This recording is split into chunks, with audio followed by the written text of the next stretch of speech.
Of all the financial titans and philanthropists of the 20th century, none are more complex or mysterious than George Soros.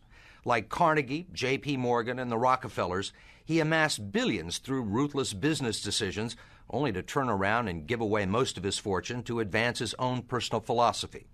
He can move world financial markets simply by voicing an opinion, or destabilize a government by buying and selling its currency. He also pledged more aid last year to help people in Russia than the U.S. government did. But now George Soros is worried. He thinks the global economy is coming apart at the seams and that the world needs to be protected from people like George Soros. We may now think that everything is fine, but the fact is that the system is broke and it needs fixing. What you're doing is asking some form of regulation to protect the world against you. Well, I am a player, and I think all players should be regulated. There have to be rules of the game. Take 81,000 to buy. Buy 48,000. Buy him 69,000 YUM.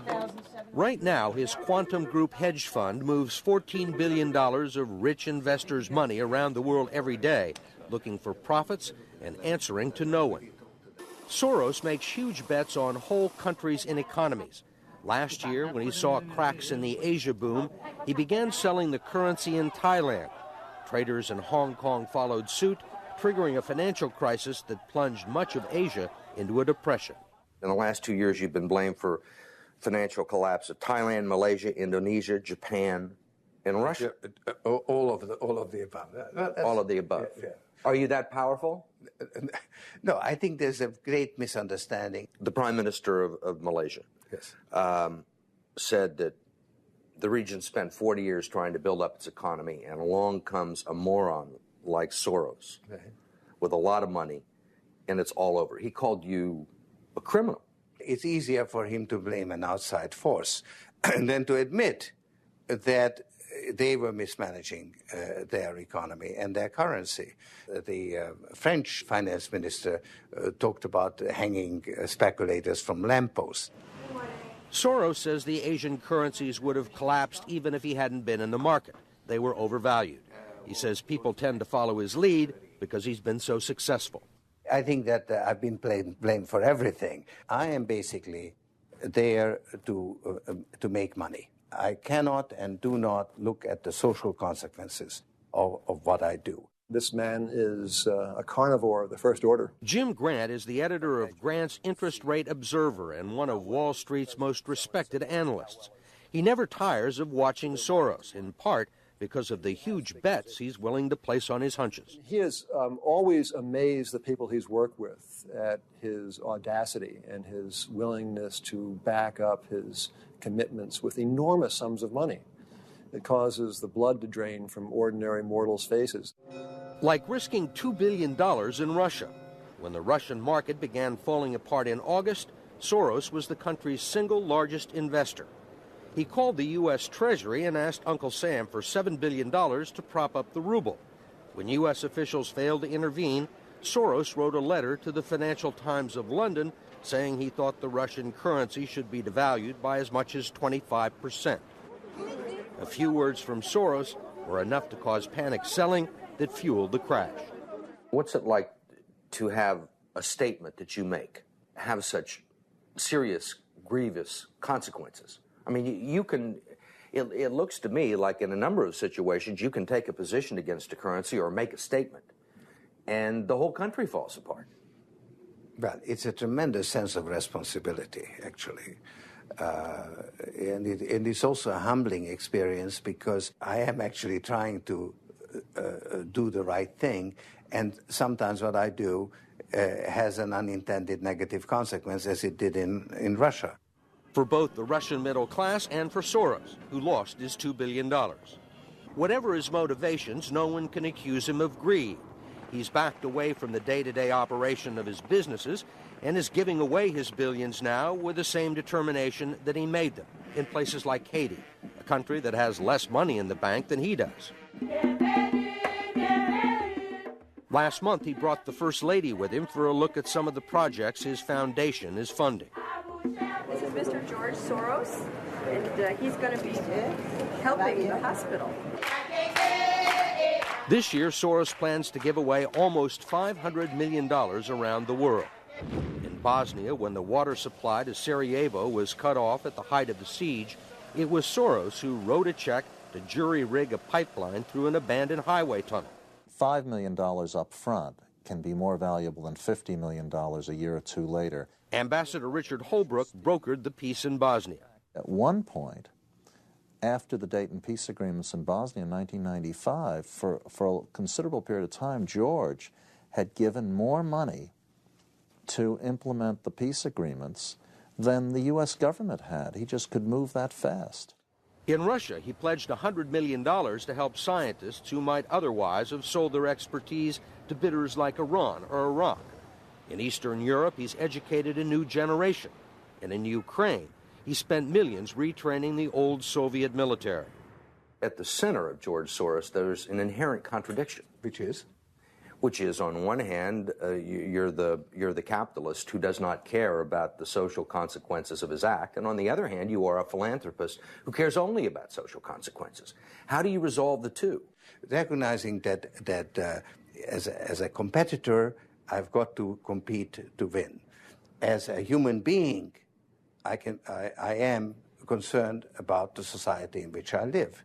Which George Soros am I talking to now? The amoral George Soros or the moral George Soros? It's one person.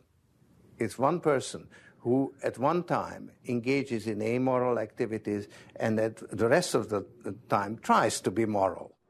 To understand the complexities and contradictions in his personality, you have to go back to the very beginning, to Budapest, where George Soros was born 68 years ago to parents who were wealthy, well-educated, and Jewish. When the Nazis occupied Budapest in 1944, George Soros' father was a successful lawyer. He lived on an island in the Danube and liked to commute to work in a rowboat. But knowing there were problems ahead for the Jews, he decided to split his family up. He bought them forged papers, and he bribed a government official to take 14-year-old George Soros in and swear that he was his Christian godson. But survival carried a heavy price tag. While hundreds of thousands of Hungarian Jews were being shipped off to the death camps, George Soros accompanied his phony godfather on his appointed rounds, confiscating property from the Jews. These are pictures from 1944 of what happened to George Soros' friends and neighbors. You're a Hungarian Jew who escaped the Holocaust by posing as a Christian. Right. And you watched lots of people get shipped off to the death camps. Right. I was 14 years old. And I would say that that's when my character was made. In what way?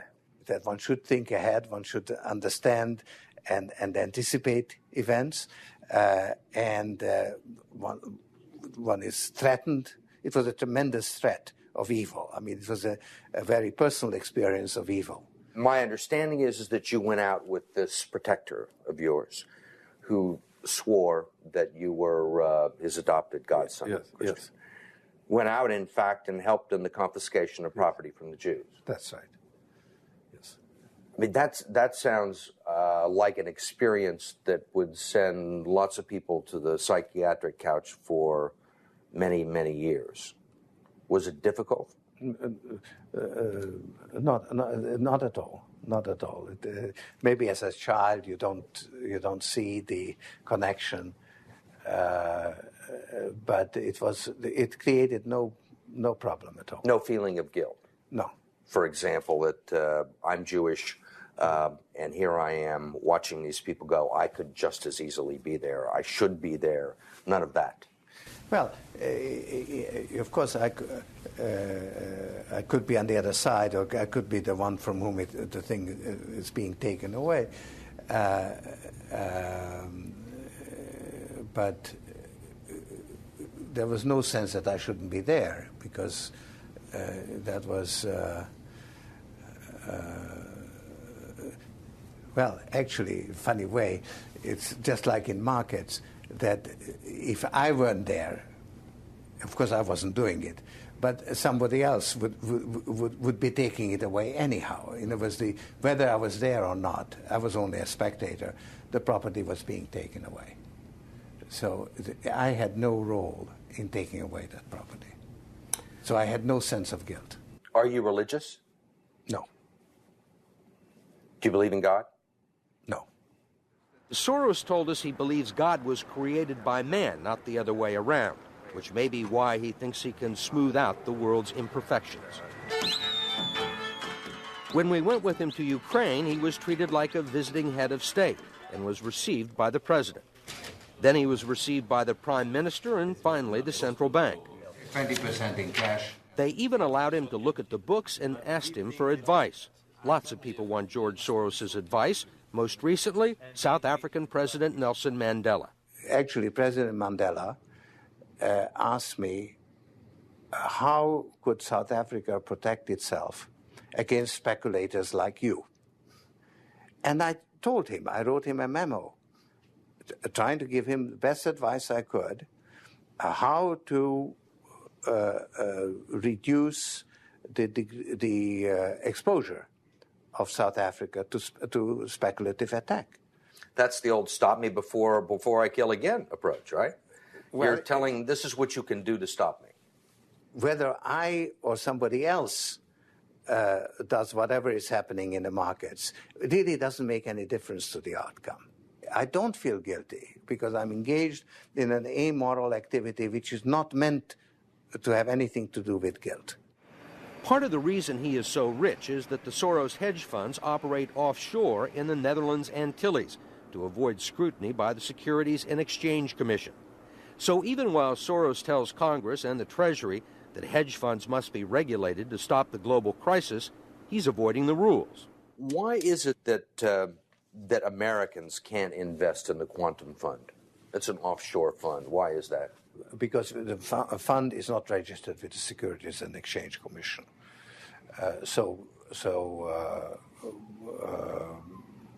We are not licensed to do business in the United States. That's right. Because? Because we are not registered with the Securities and Exchange Commission. Because we find it more convenient to operate without it. So in some ways it's to escape regulation. Yeah, that's right. But you've been sitting here talking about the need for regulation. Yes, and whatever regulations are imposed, we will obey. We already conform to everything. If the beneficiaries of Soros's billions do not understand the intricacies of SEC rules and offshore hedge funds, they do understand what he's done for them. The president of Haiti is reading his new book, The Crisis of Global Capitalism, and so is President Clinton. Will all the attention spoil George Soros? George Soros, in a way, is Donald Trump without the humility. One of your money manager told us that George really does think he's a god. I mean, if you think that you're God and you go into financial markets, you're bound to come out broke. So the fact that I'm not broke shows that I don't believe that I'm God.